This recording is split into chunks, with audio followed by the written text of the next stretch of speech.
Vietnam war एक ऐसा युद्ध जो ना तो किसी खजाने के लिए हुआ और ना ही किसी तरह के हक को जताने के लिए हुआ। ये युद्ध था शांति के लिए। ये युद्ध था वियतवासियों के स्वतंत्रता के लिए। हो ची मिन की लीडरशिप में वियतनाम को बचाने और उसे एक फ्री कंट्री बनाने के सपने को पूरा करने के लिए ये युद्ध लड़ा गया था। लेकिन यूएसएसआर और यूएसए के कोल्ड वॉर की चपेट में आए इस देश ने वियतनाम वॉर के वक्त अपने लाखों लोगों का कत्लेआम देखा। हजारों लोग बेघर हुए। यह युद्ध का वो वक्त था जब हर घर का लाल आर्मी में जाकर अपने देश के लिए मर मिटना चाहता था। युद्ध में हुए तबाही को तो वियतनाम ने थोड़े वक्त बाद भुला दिया, लेकिन यूएसएसआर और यूएसए के प्रोपेगेंडा को सेटिस्फाई करने के लिए हुए इस युद्ध को इतिहास कभी नहीं भूला। 1955 से लेकर 1975 के बीच लड़ी गई वियतनाम वॉर को हम सेकेंड इंडो चाइना वॉर के नाम से भी जानते हैं। ये वॉर वियतनाम की ही दो हिस्सों में लड़ी गई थी, north and south Vietnam. War के दौरान नॉर्थ वियतनाम की सोवियत यूनियन और चाइना ने काफी मदद की। वही साउथ वियतनाम की मदद के लिए अमेरिका ने भी अपनी हर संभव कोशिश की थी। वियतनाम की जंग में मदद करने के पीछे इन दोनों देशों के भी पर्सनल इंटरेस्ट थे। इवन अमेरिका ने तो एक समय के बाद इस जंग में अपना डायरेक्ट पार्टिसिपेशन भी दिखा दिया था। देखा जाए तो इस वॉर का टाइम पीरियड 1955 से लेकर 1975 के बीच का है, लेकिन इसकी शुरुआत सालों पहले यानी 1857 में ही हो चुकी थी। जैसे कोरिया कम्युनिज्म और कैपिटलिज्म के बीच कोल्ड वॉर का शिकार बना, ठीक उसी तरह बल्कि उससे बदतर स्थिति वियतनाम की हुई। 1857 वो समय था जब यूरोपियन कंट्रीज पूरी दुनिया पर राज करने के सपने को साकार करने के मोर्चे पर उतरी हुई थी, जिसके लिए ये कई देशों को इन्वेड करती और उनका सरकारी खजाना खत्म कर अपनी जेबें भरती। ऐसा ही हुआ वियतनाम के साथ। 1857 से पहले वियतनाम एक आज़ाद देश हुआ करता था, लेकिन 1857 में फ्रांस ने वियतनाम को इन्वेड कर लिया, जिसके बाद वियतनाम पर फ्रांस का राज चलने लगा। उस समय वियतनाम इंडो चाइना के नाम से जाना जाता था। इंडो चाइना में basically Cambodia, Laos, Myanmar, Thailand और वियतनाम आते थे। फ्रांस ने 1860 से लेकर 1941 तक वियतनाम पर राज किया, लेकिन 1941 में सेकेंड वर्ल्ड वॉर के दौरान जापान ने वियतनाम को इन्वेड करना शुरू कर दिया। लेकिन यहाँ जापान को इन्वेजन के दौरान फ्रांस का सामना करना पड़ा, जो पहले से ही वियतनाम को अपनी एक कॉलोनी बनाकर बैठा था। पर जापान अपने इन्वेजन में सफल हुआ और वियतनाम के कुछ हिस्सों पर अपने कब्जे जमा लिए। जापान वियतनाम पर ज्यादा समय तक कब्जा करके नहीं रह पाया। जापान सेकेंड वर्ल्ड वॉर हारने के कारण वियतनाम को छोड़ के चला जाता है। जापान वियतनाम पर केवल 1941 से लेकर 1945 यानी end of second world war तक ही राज करता है। हो ची मिन वियतनाम के लोकल लोगों के नेता थे, जिन्होंने अपने देश की आजादी के लिए 19 मई 1941 को वियत मिन नाम की एक पार्टी की नींव रखी। इस पार्टी के सभी मेंबर्स आजादी की मांग करते थे। वियत मिन के लोगों ने पहले जापान से फिर फ्रांस से अपनी फ्रीडम के लिए लड़ाई लड़ी। जापान के वियतनाम को छोड़ के जाने के बाद वियतनाम दो भागों में बंट चुका था। दरअसल जापान जब सेकेंड वर्ल्ड वॉर हारने के बाद सरेंडर करता है, तो जापान की सभी कॉलोनीज को सेकेंड वर्ल्ड वॉर जीतने वाले देश यानी एलाइड पावर्स आपस में बांट लेती है। इनमें से ही एक था वियतनाम, जिसे 1945 के जापान के सरेंडर के बाद यूएसएसआर एंड यूएसए दो भागों में बांट लेते हैं। नॉर्थ वियतनाम चूंकि कम्युनिज्म से प्रेरित था, इसलिए यूएसएसआर के मदद से यहाँ हो ची मिन ने सरकार बना ली थी। जब 1946 में फ्रांस वापस आकर एलाइड पावर से वियतनाम को वापस मांगता है, क्योंकि फ्रांस एक कैपिटलिस्ट कंट्री था, तो यूएसए ने अपने कैपिटलिज्म को प्रमोट करने के लिए फ्रांस को साउथ वियतनाम देने में अपना भलाई ही समझा और इसके बाद फ्रांस को साउथ पार्ट सौंप दिया जाता है। लेकिन इस बार फ्रांस की सरकार डायरेक्टली वियतनाम पर राज करने नहीं आती, बल्कि अपने एक पपेट लीडर के द्वारा सब कुछ हैंडल करती है, जिसका नाम बाओ दाई था। वहीं नॉर्थ में हो ची मिन का राज अभी भी कायम था। हो ची मिन को फ्रांस का दोबारा से साउथ में आकर बैठने का डिसीजन बिल्कुल पसंद नहीं आया, क्योंकि वो पूरे वियतनाम को एक आजाद देश बनाना चाहते थे, जिसके कारण हो ची मिन के लोगों ने साउथ वियतनाम और बाओ दाई के लोगों के खिलाफ एक लड़ाई शुरू कर दी, जो कि फर्स्ट इंडो चाइना वॉर के नाम से जानी जाती है, जिसे 1946 से लेकर 1954 के बीच लड़ा गया। ये war north and south Vietnam के बीच की एक भीषण लड़ाई थी जो कि वियत मिन और फ्रेंच लॉयलिस्ट एंड आर्मी के बीच लड़ी गई, जिसके बाद समझौते के तौर पर 1954 में दोनों लोगों के बीच जेनीवा अकॉर्ड साइन हुआ, जिसके अकॉर्डिंग सबसे पहले तो फ्रांस को इंडो चाइना से बाहर रहने के निर्देश दे दिए गए। फिर नॉर्थ में हो ची मिन को लीडर बनाया गया और साउथ में गो डिन डाइम को। इस अकॉर्ड के अनुसार ही वियतनाम को टेम्पररी बेसिस पर 2 भागों में बांटा गया था, जिसे 17 डिग्री पैरेलल लाइन से अलग किया गया। साथ ही जेनीवा अकॉर्ड में इस बात को साफ कर दिया गया कि 2 साल बाद वियतनाम में चुनाव होंगे और लोगों के अनुसार वियतनाम को एक किया जाएगा। वो जिस भी सरकार को अपनाना चाहेंगे वो इस चुनाव से उसे अपना लेंगे। जेनीवा अकॉर्ड के बाद वियतनाम में 2 सरकारें और 2 देश बने। एक नॉर्थ वियतनाम जिसकी कैपिटल हनोई थी, यहाँ हो ची मिन की कम्युनिस्ट सरकार बनी जिसे यूएसएसआर और चाइना का सपोर्ट था, और एक साउथ वियतनाम जिसकी कैपिटल साइगोन थी, यहाँ गो डिन डाइम की सरकार बनी जो कि अमेरिका का सपोर्टर था। अल्टीमेटली वियतनाम में अब 2 विचारधारा ने जन्म लिया, कम्युनिस्ट एंड कैपिटलिस्ट, जिसके कारण जेनीवा अकॉर्ड के बाद भी ये दोनों आपस में लड़ते रहे। नॉर्थ एंड साउथ वियतनाम में हमेशा एक डिफरेंस देखने को मिलता रहा। देखा जाए तो दोनों का एम एक ही था, वियतनाम का एकीकरण, लेकिन सोच अलग थी। नो डिन डाम चाहता था कि वियतनाम एक बन जाए और यहाँ के लोग कैपिटलिस्ट विचारधारा को फॉलो करें, लेकिन हो ची मिन पूरे देश को एक करके कम्युनिस्ट विचारधारा को प्रमोट करना चाहता था, जिसके लिए इलेक्शंस होना काफी जरूरी था। वही दूसरी ओर कैपिटलिस्ट सोच वाला नो डिन डाम साउथ पर धीरे धीरे करके अपनी पकड़ काफी मजबूत कर लेता है और इसके बाद शुरू होती है साउथ वियतनाम में कैपिटलिस्ट तानाशाही। गो डिन डाइम खुद एक कैथोलिक था, तो इसलिए उसने अपने रिलीजन को प्रमोट करने के लिए बुद्धिस्ट लोगों को मारना और कन्वर्ट करना शुरू कर दिया। यही नहीं बल्कि साउथ वियतनामीज लोग जो हो ची मिन को सपोर्ट करते थे उनको भी बड़े तादाद में मारा जाने लगा। बुद्धिस्ट लोगों को मौत के विरोध में साउथ में वियत मिन ग्रुप के लोगों ने अपनी आवाज भी उठाई, लेकिन उसका भी कोई फायदा नहीं हुआ। हद तब हो गई जब गो डिन डाइम ने वियतनाम में होने वाले इलेक्शंस को रद्द करवा दिया। वो नहीं चाहता था कि उसकी तानाशाही उससे छिने या वियतनाम में कम्युनिस्ट सोच पैदा हो। जिस तरह से साउथ वियतनाम में अत्याचार बढ़ रहे थे और इलेक्शन रद्द किया गया, उस हिसाब से अब नॉर्थ वियतनाम का युद्ध में उतरना निश्चित हो गया। अब दोनों देशों का तो समझ आता है, लेकिन बाकी बड़े देश यहाँ क्या कर रहे थे? वर्ल्ड वॉर 2 के बाद अमेरिका और यूएसएसआर के बीच कोल्ड वॉर अपने पीक पर था। वियतनाम भी उसी कोल्ड वॉर में इन दोनों देशों के लिए अपनी ताकत दिखाने का एक मोहरा था। ये दोनों देश अपने इंटरेस्ट को ध्यान में रखते हुए वियतनाम की मदद कर रहे थे। अमेरिका बिना बात के साउथ वियतनाम की जंग में इसलिए शामिल हुआ क्योंकि वो नहीं चाहता था कि एशिया में एक और देश कम्युनिस्ट के हाथों लगे। अमेरिका उस समय डोमिनो थ्योरी को मानता था। उसे लगता था कि अगर एक देश कम्युनिस्ट बना तो धीरे धीरे करके एशिया के सारे देशों में कम्युनिस्ट सरकार आ जाएगी, जिसके लिए उसने हथियार देने शुरू किए और उसके बाद उन्हें पैसों से भी मदद करने लगा। धीरे धीरे करके यूएसए ने अपने कुछ एडवाइजर्स को भी साउथ वियतनाम में भेजना शुरू कर दिया, जो बेसिकली साउथ के लोगों को ट्रेनिंग देने के मन से आए थे।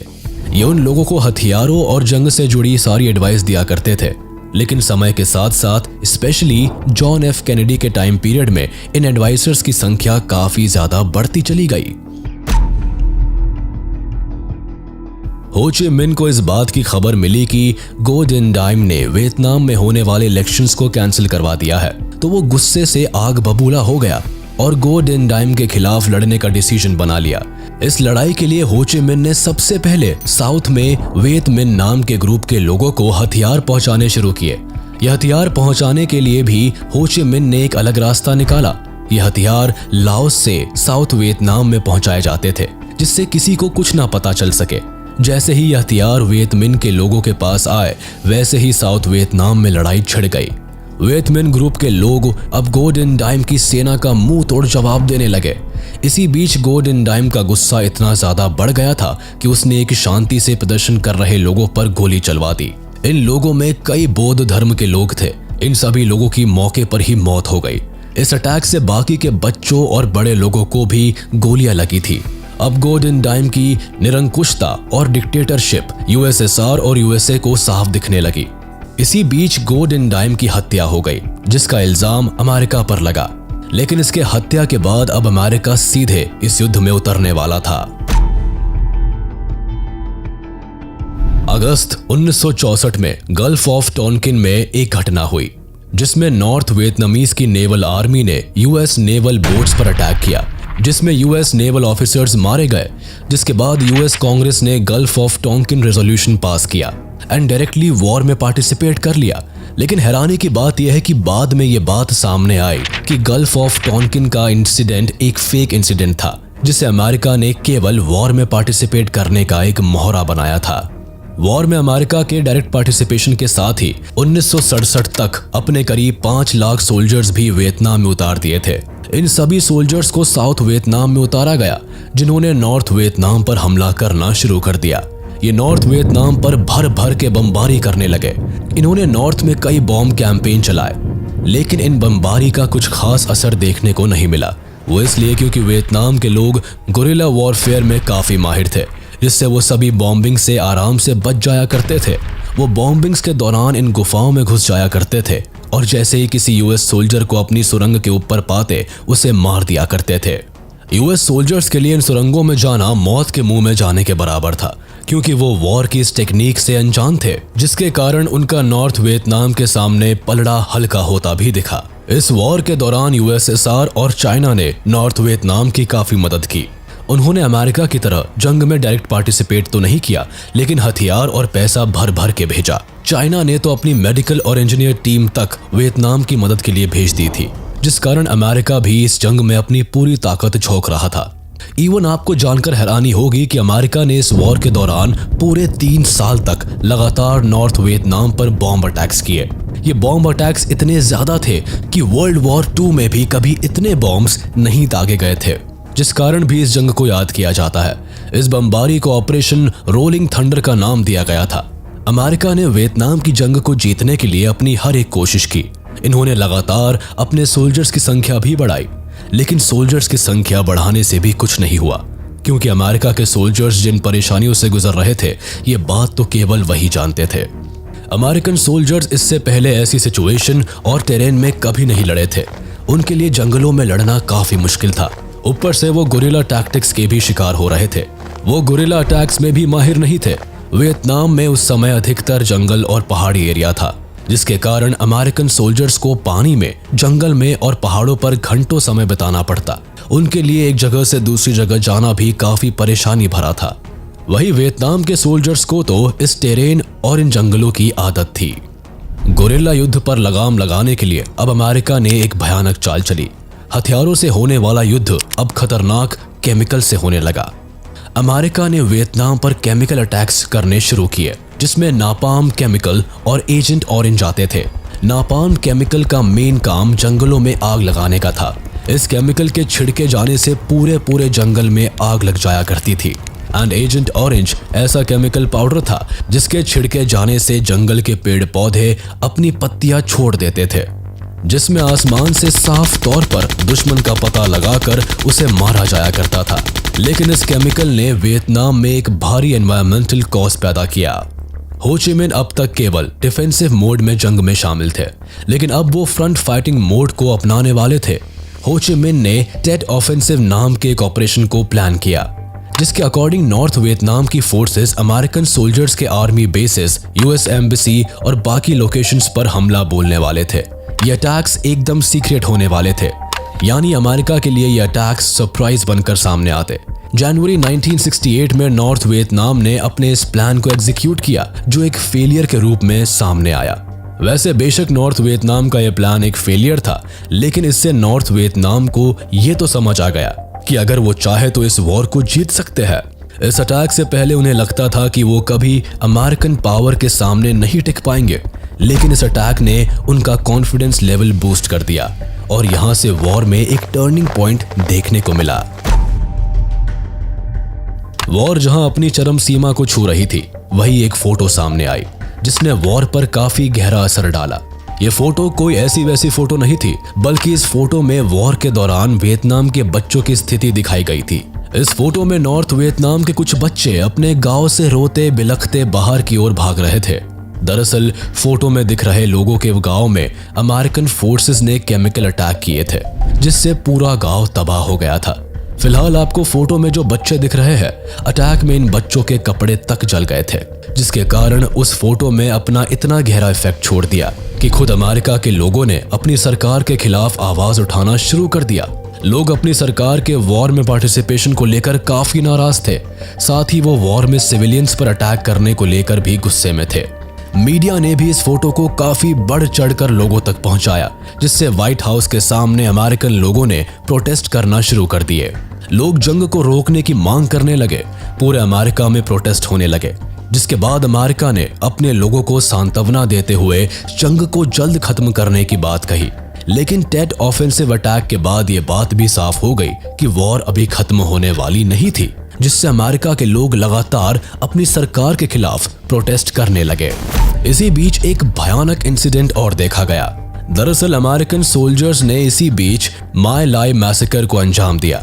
ये इंसिडेंट 1968 में हुआ था, जिसमें एक गांव में यूएसए सोल्जर्स ने जाकर आग लगा दी और सभी बच्चों और औरतों को जान से मार दिया।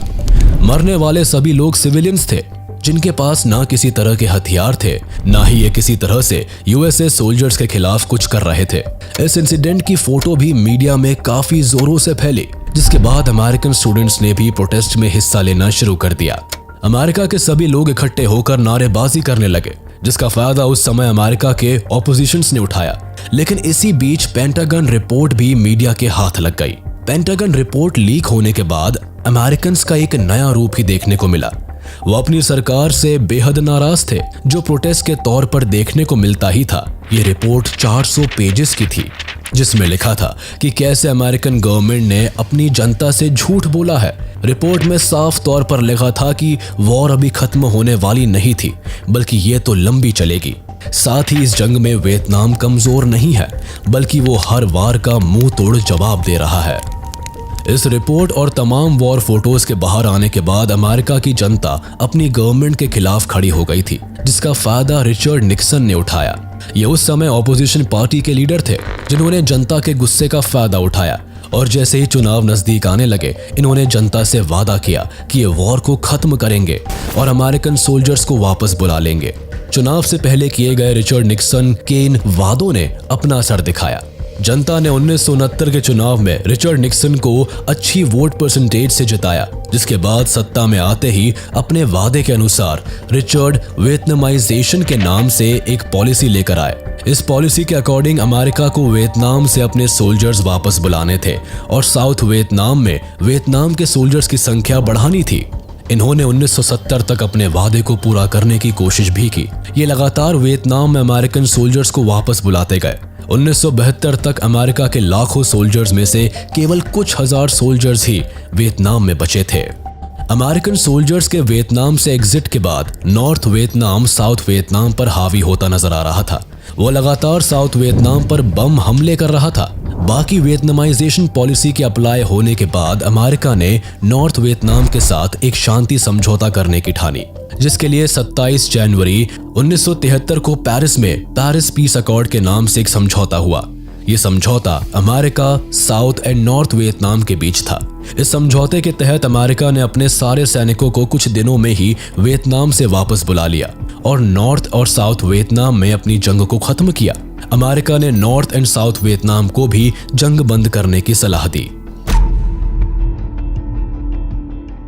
जैसे ही अमेरिका वियतनाम से अलविदा लेता है, हालांकि साउथ वियतनाम नॉर्थ से पूरे 2 साल तक अमेरिका के जाने के बाद भी लड़ता रहा, लेकिन कंक्लूजन के तौर पर जीत नॉर्थ वियतनाम की ही हुई। 30 अप्रैल 1973 को नॉर्थ ने साउथ वियतनाम की कैपिटल साइगोन पर कब्जा कर लिया, जिसके बाद जंग पर विराम लगा। नॉर्थ वियतनाम अपनी सालों की जंग जीत गया और वियतनाम का यूनिफिकेशन हो सका, जो एक कम्युनिस्ट देश बनकर उभरा। इस लड़ाई के बाद साउथ वियतनाम की कैपिटल साइगोन का नाम बदलकर हो ची मिन कर दिया गया, लेकिन अब सोशलिस्ट रिपब्लिक ऑफ वियतनाम की कैपिटल हनोई को ही बनाया गया, जो पहले नॉर्थ वियतनाम की कैपिटल हुआ करती थी। कुल मिलाकर 1975 में वियतनाम एक लंबी लड़ाई लड़ने के बाद कहीं जाकर एक फ्री नेशन बन पाया। वियतनाम की फ्रीडम की इस लड़ाई में कई लोगों ने अपनी जान गंवाई। देखा जाए तो केवल अमेरिका के ही 58,000 सैनिकों ने अपनी जान गंवा दी थी। ये नंबर अमेरिका के लिए काफी बड़ा था, जिस कारण से भी वहां के लोग सड़कों पर उतर आए थे। उनका मानना था कि जब ये लड़ाई हमारे देश की है ही नहीं, तो हम क्यों अपने सैनिकों को इस तरह से मरने दें। 1.5 लाख वियतनाम सिविलियंस घायल हुए थे, जिसमें कई लोगों को कई मेजर इंजरीज से गुजरना पड़ा था। वियतनाम में पूरे 1.2 मिलियन लोगों ने इस जंग में अपनी जान गंवाई थी, जिसमें सोल्जर्स एंड सिविलियंस दोनों शामिल थे। उनके घर, उनके गांव, उनके लोग, उनका सब कुछ तबाह हो गया था। लेकिन एट लास्ट वियतनाम की ये लड़ाई खाली नहीं गई, उन्हें फ्रीडम मिल सकी। वियतनाम वॉर के कई इंपैक्ट्स देखने को मिले, जिसमें सबसे बड़ा इंपैक्ट डेथ्स थी। इस जंग में भारी संख्या में लोगों ने अपनी जान गंवाई, कई लोग गंभीर रूप से घायल भी हो गए। लोगों ने अपनों को खो दिया, परिवार एक दूसरे से अलग हो गए।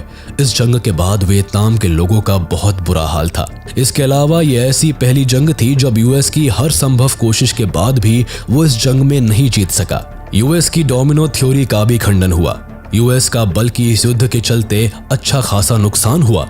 इस जंग से एक चीज और देखने को मिली, दुनिया भर ने इस बात को एक्सेप्ट किया कि केवल मॉडर्न वेपन्स के होने से कोई जंग नहीं जीती जा सकती, बल्कि उसे जीतने के लिए आपके पास एक प्रॉपर आर्मी और टेक्निक भी होनी चाहिए। इस पूरी जंग में वियतनाम के लड़ने की टेक्निक्स का काफी जिक्र भी हुआ था। हमें उम्मीद है कि आपको हमारा यह वीडियो पसंद आया होगा। आगे हम और भी ऐसे ही इंफॉर्मेटिव वीडियोस आपके लिए लाते रहेंगे। तब तक के लिए हमारा वीडियो लाइक कर दे और ऐसे इंटरेस्टिंग वीडियोस के लिए इसे सब्सक्राइब कर ले।